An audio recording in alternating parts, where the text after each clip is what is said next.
నమస్తే, welcome to RTV.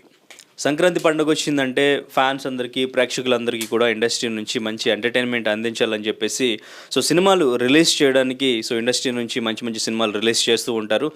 But సినిమాలు release చేయడానికి మరి డేట్ ఏదైతే ఉందో సంక్రాంతి టైం పండుగని సీజన్గా చూసుకుని మరి రిలీజ్ చేస్తుంటారు. అది చిన్న సినిమా అయినా పెద్ద సినిమా అయినా. బట్ రిలీజ్ చేసే టైంకి ఆ డేట్ విషయం అనేది క్లాష్ వస్తూ ఉంటుంది. దీనికి సంబంధించి ప్రొడ్యూసర్స్ కూడా ప్రెస్ మీట్లు పెట్టి మాట్లాడడం జరిగింది. రీసెంట్గా ఈగల్ మూవీ సంక్రాంతి రేసు నుంచి తప్పుకోవడం కూడా జరిగింది. ఇదే టాపిక్ మీద మాట్లాడదాం. మనతో పాటు సినీ నిర్మాత నట్టి కుమార్ ఉన్నారు. సార్ నమస్తే. నమస్తే సార్, ఇప్పుడు మొన్నటి నుంచి కూడా అంటే ఎప్పుడైనా సంక్రాంతి పండుగ వస్తుందంటే సినిమాలు రిలీజ్ డేట్ విషయం అనేది ఎప్పుడు కూడా క్లాష్ అవుతుంటుంది. ఆ చిన్న సినిమా పెద్ద సినిమా. ఇప్పుడు రీసెంట్గా గుంటూరు కారానికి హనుమాన్కి ఒకే రోజు రిలీజ్ అవ్వడం థియేటర్ల విషయంలో చాలా క్లాష్ అనేది ఇష్యూ. ఒక 90% వరకు గుంటూరు కారం రిలీజ్ అవుతుంది. 10% కూడా, అది కూడా చాలా కష్టంగా సింగిల్ స్క్రీన్స్ అయితే ఇంకా అసలు అది ఛాన్స్ కూడా లేదు. ఏంటంటారు దీని మీద కూడా ప్రొడ్యూసర్ కానీ డైరెక్టర్ కానీ మాట్లాడుతూనే ఉన్నారు. పండగ డేటు ప్రతి వాళ్ళకి కావాలి. పండుగ డేట్లో ప్రతిసారి వస్తుంది. డబ్బింగ్ సినిమాలు వస్తుంటాయి, ఎవరికి వాళ్ళు అడుగుతూనే ఉంటాం, ఎవరికి వాళ్ళు సినిమా చేయాలని. పండుగ డేట్లో కలెక్షన్స్ బాగుంటాయి కాబట్టి అందరం పండుగ డేట్కి వేయాలనుకుంటాం. నా సామురంగా అవ్వచ్చు, లేకపోతే సైందేవ్ అవ్వచ్చు, గుంటూరు కారం అవ్వచ్చు, ఈగలు అవ్వచ్చు, హనుమాన్ అవ్వచ్చు. Hanuman is a pan India movie. వాళ్ళు జనవరి 22 అయోధ్య ఓపెనింగ్ ఉంది కనుక pan India movie compulsory date announce చేశాం కాబట్టి మాకు కావాలని చెప్పి వాళ్ళు వేసుకున్నారు. లేకపోతే మామూలుగా ఒక ఆదిపురుషుతో డేట్ వాళ్ళది, అందరూ రిక్వెస్ట్ చేసి ఆదిపురుషు మేము వేసుకుంటున్నామంటే వాళ్ళు వెనక్కి వెళ్ళారు. కనుక వాళ్ళకు ప్రైవేట్ చేయాల్సిన అవసరం ఉంది. వాళ్ళు డేట్ మార్చడానికి అవకాశం లేకుండా పోయింది. నేనేమంటున్నానంటే, మనం ఒక ఛాంబర్లో కూర్చున్నప్పుడు అక్కడ డిస్ట్రిబ్యూటర్, అక్కడ ఎగ్జిబ్యూటర్. ఒక తెలంగాణ ఛాంబర్ ప్రెసిడెంట్ సునీల్ గారు, ఇక్కడ దిల్ రాజు గారు. ఎగ్జిబ్యూటర్ ఆయనే, డిస్ట్రిబ్యూటర్ ఆయనే, ఛాంబర్ ప్రెసిడెంట్ ఆయనే. ఎగ్జిబ్యూటర్ ఆయనే, డిస్ట్రిబ్యూటర్ ఆయనే, ఛాంబర్ ప్రెసిడెంట్. ఇద్దరు అగ్రజులు. తెలంగాణ రాష్ట్రం వాళ్ళ చేతుల్లో ఉంది. రాష్ట్రం వాళ్ళ చేతుల్లో పెట్టుకొని 100% గుంటూరు కారంకి 12 తారీఖు ఇస్తానండం ఈజ్ నాట్ కరెక్ట్. 30% మీరు దీనికి ఇవ్వండి, 70% గుంటూరు కారంకి ఇవ్వండి. అలాగే మీరు నెక్స్ట్ 13 తారీఖు వచ్చిన సినిమాకి ఒక్కరోజు గ్యాప్ ఉంది కదా, ఒక్కరోజు గ్యాప్కి ఒక 10% తగ్గించి వాళ్ళకి ఇవ్వండి. అలాగే ఇంకొక 14 తారీఖు ఒక 10% తగ్గించి ఇవ్వండి. అలా ఏ సినిమా బాగుంటుందో అన్ని థియేటర్లు పెంచుకుంటూ 4 సినిమాలు రిలీజ్ అయ్యే విధంగా చూడాలి తప్ప మనం అస్సలు థియేటర్లు ఇవ్వం, మా చేతిలో ఉంది, మేమే రాజు, మేమే మంత్రి, మేమే డిస్ట్రిబ్యూటరు, మేమే ఛాంబర్ అన్నీ అంటే ఈజ్ కరెక్ట్ కాదు.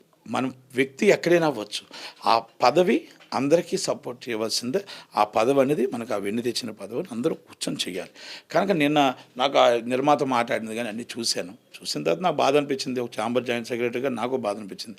వన్ సైడ్ వెళ్తుందని అర్థమై దాని తరఫున వాళ్ళని ప్రెస్ మీట్ పెట్టడం జరిగింది. అంటే సార్, ఇప్పుడు చిన్న సినిమాలను తొక్కేస్తున్నారు, దీనివల్ల కలెక్షన్ కానీ ఇదంతా కూడా దానికి ప్రాబ్లం అవుతుందని చెప్పేసి అంటే ఇంకా సెన్సార్ దగ్గర నుంచి సినిమా రిలీజ్ డేట్ విషయం కూడా వెనక్కి తగ్గాలని చెప్పేసి చెప్పారు. చాలా ప్రాబ్లమ్స్ ఎదురవుతూనే ఉన్నాయని చెప్పేసి ప్రొడ్యూసర్ కానీ డైరెక్టర్ కానీ చెప్పడం జరుగుతుంది. ఇది జరుగుతూనే ఉంటుందంటారు. ఇట్లా చిన్న సినిమాని ఎలా చెప్పగలది? 35 కోట్లు సినిమా చిన్న సినిమా ఎందుకు అవుద్ది? హనుమాన్ సినిమా 35 కోట్లు. నా సోమరంగి అంత అంతకని పెద్ద సినిమానా? సైంధవ్ అంతకని పెద్ద సినిమానా? కాదు కదా. ఇప్పుడు ఈక్వల్ సినిమాలే. ఒక 5 కోట్లు అటు ఇటు అవ్వచ్చు, ఇంకా తక్కువే అవ్వచ్చు. వాళ్ళ పెద్ద అంటే హీరోలు అంటే సీనియర్ హీరోలు అని పెద్ద సినిమానా? అంటే డిస్ట్రిబ్యూటర్ శిరీష్ గారు ఉన్నారు కాబట్టి దిల్ రాజు గారు పెద్ద సినిమానా? అంటే ఈయనకి డిస్ట్రిబ్యూటర్ వచ్చి మైత్రి వాళ్ళు ఉన్నారు అంటే మైత్రి సంస్థ పెద్దదే, కానీ ఎగ్జిబ్యూటర్ డిస్ట్రిబ్యూటర్ చేతిలో వాళ్ళ దగ్గర లేదు. వాళ్ళు ఏదో వ్యతిరేకించారు, వాళ్ళు ఏదో ఇంటర్నల్ ఉన్నాయిలండి. గిల్ట్ అంతా ఒకటే కానీ వాళ్ళంతా ఒకటే కానీ ఏదో ఇంటర్నల్ గొడవలు ఉన్నాయి వాళ్ళకి. అది దాని దాకా నేను వెళ్ళను. కనుక సినిమా థియేటర్లు ఇవ్వకపోవడం అనేది కరెక్ట్ కదా. ఆ నిర్మాత ఏది హిట్టు ఏది ఫ్లాపు తర్వాత తెలుస్తుంది. ఇందాక నేను ఒక మాట చెప్తున్నా, మీకు ఇందాక చెప్పాను. తెలంగాణ ఉమ్మడి ఆంధ్రప్రదేశ్లో బలవంతులు ఎవరు అంటే దిల్ రాజు గారు, సునీల్ గారు అని చెప్పచ్చు. ప్రపంచానికే బలవంతుడు ఎవరు? ఆంజనేయ స్వామి. అంటే ఈరోజు మనది పై చెయ్యవచ్చు, పైన దేవుడు ఉన్నాడు కదా. కనుక దేవుడు అన్నీ చూస్తూ ఉంటాడు. కనుక బలవంతుడు ఈరోజు మనం ఇక్కడ బలవంతుడం కావచ్చు, ప్రపంచానికి బలవంతుడు హనుమంతుడు. అది మాత్రం గుర్తుపెట్టుకోవాలి. అంటే దాన్ని బట్టి దానికి అర్థమవుతుంది, జనాలకు అర్థమవుతుంది, వాళ్ళకి అర్థమవుతుంది ఏంటనేది. అంటే మనం ఏం చేస్తున్నాము అనేది వాళ్ళకి అర్థమవుతుంది. అంటే ఒకవేళ స్క్రీన్స్ తక్కువ ఇచ్చినా కానీ రేపు పొద్దున కంటెంట్ బాగుంటే అన్నిటికంటే బెటర్గా ఏ మూవీ ఉంటే ఆ మూవీకే థియేటర్స్ స్క్రీన్స్ అన్నీ కూడా ఇంక్రీజ్ చేసే ఛాన్స్ ఉంటుంది కదా. అంతే కదా సార్? అదే దాని ఆన్సర్ చెప్పాను కదా. ఇప్పుడు ఆన్సర్ చెప్పాను కదా. ఎట్టి పరిస్థితుల్లో ఎప్పుడు సినిమా ఏది హిట్టు ఏది ఫ్లాప్ పండగ దాకా అన్నీ ఉంటాయి. అయితే ఇక్కడ ఏమవుతుందంటే సినిమా ఫ్లాప్ హిట్టు కాదు. లాస్ట్ ఇయర్ వాల్టర్ వీరయ్య వీరసింహారెడ్డి మైత్రి వాళ్ళు చేశారు. వారసుడు సినిమా దిల్ రాజాలు చేశారు. వారసుడికి ఎక్కువ థియేటర్లు వచ్చి ఇట్లు తక్కువ థియేటర్లు వచ్చాయి. వారసుడు ఆడకపోయినా ఆడించుకున్నారు. అక్కడ కూడా హీరోయిజం తేడా వచ్చింది. అప్పుడు బాలకృష్ణ తాలూకాలు మాట్లాడారు, మాకు థియేటర్లు దొరకట్లేదు బాలకృష్ణ గారి తాలూకాలు. అంటే ఎవరికి వచ్చి వాళ్ళు మాట్లాడితే కరెక్ట్ కాదు. నేనేమంటున్నానంటే ఇది ఒక సిస్టమ్ ప్రకారం వెళ్ళాలి. ఆ సిస్టాన్ని మెయింటైన్ చేయండి. ఇప్పుడు నాకు నష్టం వస్తే నేను రావడం, నాకు నష్టం వస్తే నేను రావడం కాదు. మీడియా ముందుకు రాకుండా ఉండాలంటే మన సిస్టమ్ కరెక్ట్గా చేస్తే మీడియా ముందుకు రారు కదా. అందుకనే మీడియా ముందుకు వస్తున్నప్పుడు సిస్టమ్ కరెక్ట్గా లేనప్పుడే మీడియా ముందుకు వస్తారు. అండ్ ఇంకా టికెట్ రేటు విషయం కూడా సార్, ఇంతకుముందు సలార్కి చూసుకుంటే 450 వరకు టికెట్. అంటే ఫ్యామిలీతో కలిసి సినిమా ఒక మిడిల్ క్లాస్ ఫ్యామిలీ చూడాలంటే చాలా కష్టం. ఇప్పుడు పండగ టైంలో మ్యాక్సిమం అందరూ కూడా ఫ్యామిలీస్తో సినిమా చూద్దాం అనుకుంటారు. సో మరి ఇప్పుడు టికెట్ రేట్స్కి సంబంధించి ఏం చెప్తారు? ఇక్కడ మళ్ళీ పెంచే సిచ్యువేషన్ ఏమైనా ఉంటుందంటారా అంతవరకు రేట్స్? తెలంగాణ గవర్నమెంట్ రేవంత్ రెడ్డి గారికి, కోమటిరెడ్డి వెంకటరెడ్డి గారికి నా విన్నపం ఏంటంటే, తెలంగాణ ప్రజలు ఎంటర్టైన్మెంట్ని ఎంత ప్రేమిస్తారో అందరికీ తెలుసు.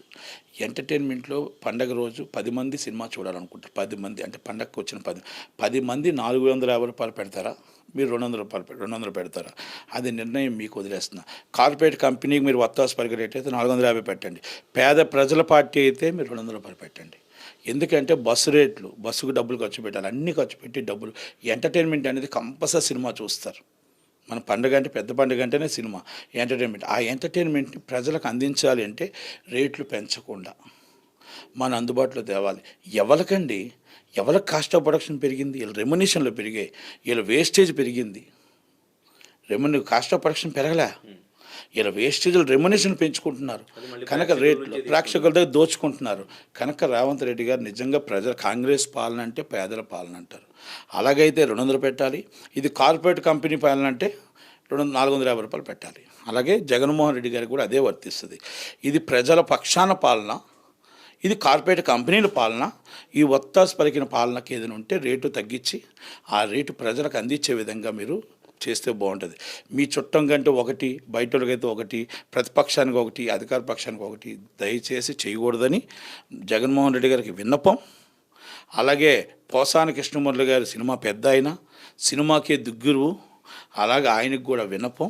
గోపాలకృష్ణ గారికి ఏం తెలియదు, అయినా కూడా ఆయన మన సినిమా ఆటోగ్రాఫ్ మినిస్టర్ కూడా గౌరవించి ఆయన కూడా విన్నపం. Thank you very much. And sir ఇంకా వ్యూహం సినిమాకి సంబంధించి సో సెన్సార్ అయింది, తర్వాత మళ్ళీ సెన్సార్ క్యాన్సిల్ అయింది, సినిమా రిలీజ్ అయితే ఆగిపోయింది. ఇప్పుడు యాత్ర 2 కూడా రాబోతుంది. సో ఇప్పుడు టీజర్ కూడా రిలీజ్ అయింది. సో ఇంతకుముందు వ్యూహంలో చూసుకుంటే రియల్ క్యారెక్టర్స్ని దగ్గరగా చూపిస్తున్నారు. సో వాళ్ళని కించపరిచేలాగా ఉంది, వ్యంగ్యంగా చూపిస్తున్నారు, ఇట్లా మాట్లాడారు. సో ఇప్పుడు యాత్ర టీజర్లో కూడా చూసుకుంటే అటు చంద్రబాబు నాయుడు గారు, సోనియా గాంధీ గారు వీళ్ళ క్యారెక్టర్స్ని కొంచెం నెగిటివ్గా చూపించినట్టే అనిపించింది టీజర్ చూస్తే. సో దీనికి సంబంధించి ఏమంటారు? నెగిటివ్గా చూపిస్తే కంపల్సరీ కోర్టుకు వెళ్తామండి. ఇంకా ట్రైలర్ నేను చూడలేదు. ట్రైలర్ చూస్తే కంపల్సరీ కించపరిచే విధంగా ఉంటే కోర్టుకు వెళ్తాం. కించపరిచే విధంగా మాత్రం ఉంటే మాత్రం 100% మనోభావాలు దెబ్బతింటే మాత్రం అది కోర్టుకి వెళ్ళి కోర్టులోనే తేల్చుకుంటాం. February 9, 8 అంటున్నారు. నోటిఫికేషన్ ఎలక్షన్స్ ఉన్నాయి. ఎలక్షన్ బిఫోర్ సినిమా రావద్దు. కనుక ఆ సినిమా వస్తే ఆ ఖర్చు అంతా కూడా ఎలక్షన్ కమిషన్ వేయాలి. అది ఏ ఎమ్మెల్యేకి వేస్తారు, ఎవరికి వేయరు. కాబట్టి ఆఫ్టర్ సినిమా రిలీజ్ చూసుకోవాలి తప్ప ఈ ఎలక్షన్ లోపల చేయగొట్టడానికి లేదు. వ్యూహం రిలీజ్ అవుతుందంటారా? ఇంకా లేదండి, నాకు ఐడియా లేదండి. యాత్ర సినిమా కోసం మాట్లాడారు, యాత్ర కోసం చెప్తున్నాను. తక్కువలకు ఫ్రీ పబ్లిసిటీ ఇవ్వడం మాకు అంత లేదు. యాత్ర 2 కూడా పబ్లిసిటీ ఇవ్వదలుచుకోలేదు. చట్టం తన పని తాను చేసుకుపోతున్నట్టు మా పని మేము చేసుకెళ్తాం. Thank you sir, thank you. మరిన్ని వీడియోస్ కోసం ఛానల్ సబ్స్క్రైబ్ చేయండి. లేటెస్ట్ అప్డేట్స్ కోసం వాట్సాప్ ఛానల్ ఫాలో చేయండి. అండ్ లింక్ డిస్క్రిప్షన్ లో ఉంది.